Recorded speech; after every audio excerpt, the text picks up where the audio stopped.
Il était une fois Draculville. Mon nom, c'est Odillon. Avant ma rencontre avec Draculivre, le buveur d'encre, j'étais un garçon comme les autres. Une nuit, ce vieux vampire, allergique au sang, m'a mordu. J'ai commencé à siroter des petits bouquins en cachette dans la librairie de papa. Je me suis sentie bien seule jusqu'à ce que je rencontre la belle Carmilla. Aujourd'hui, Carmilla et son oncle Draculivre ont quitté leur cimetière et la vie est bien merveilleuse car dans les sous-sols de la bibliothèque du monde, nous avons découvert que Dracuville, la cité des buveurs d'encre. Camilla, c'est la petite buveuse d'encre de ma vie. Ensemble, avec une paille tandem, nous buvons des livres de plus en plus gros et en plus passionnants.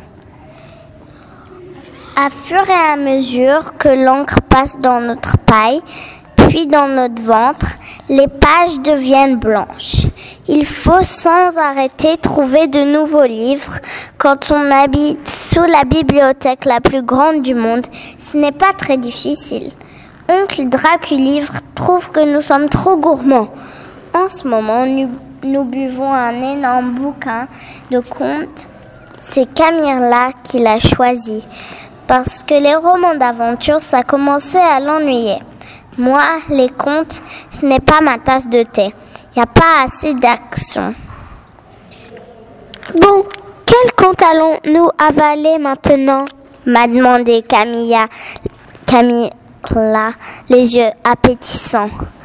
Je sais pas. Les 3 petits cochons peut-être? Ou bien Ali Baba et les 40 voleurs?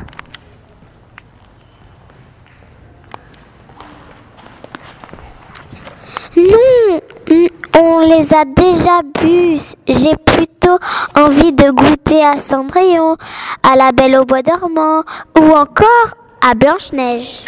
J'ai ricané bêtement.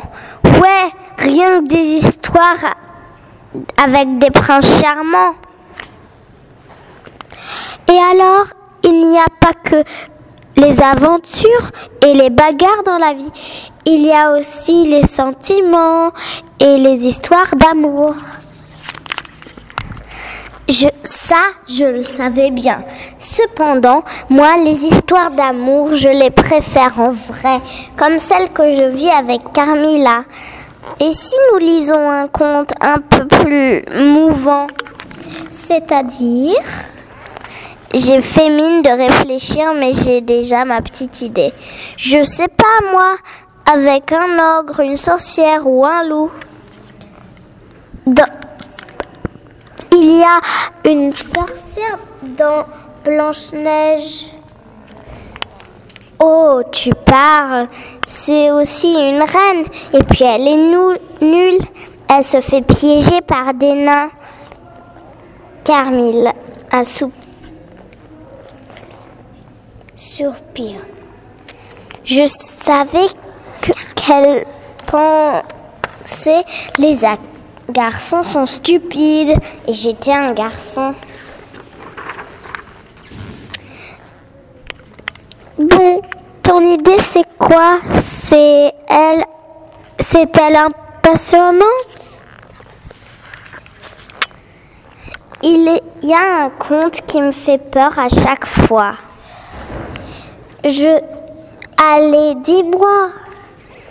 Je songeais à Barbe Bleue, mais le dernier moment, j'ai changé d'avis, sans savoir pourquoi. C'est le petit chaperon rouge. Elle a ri, un peu pour se moquer de moi, un peu aussi parce que ses histoires étaient une de ses préférées, même en l'absence de prince charmant. Une fille qui tient le rôle principal m'a fait remarquer fiancé. Pardon, c'est le loup, un garçon. Nous avons fait semblant de nous chamailler, mais ce n'était qu'un jeu. Bien vite, nous avons planté notre paille à la page où débutait le conte et nous avons commencé à le voir. Il était une fois une petite fille de village, la plus jolie qu'on a su voir.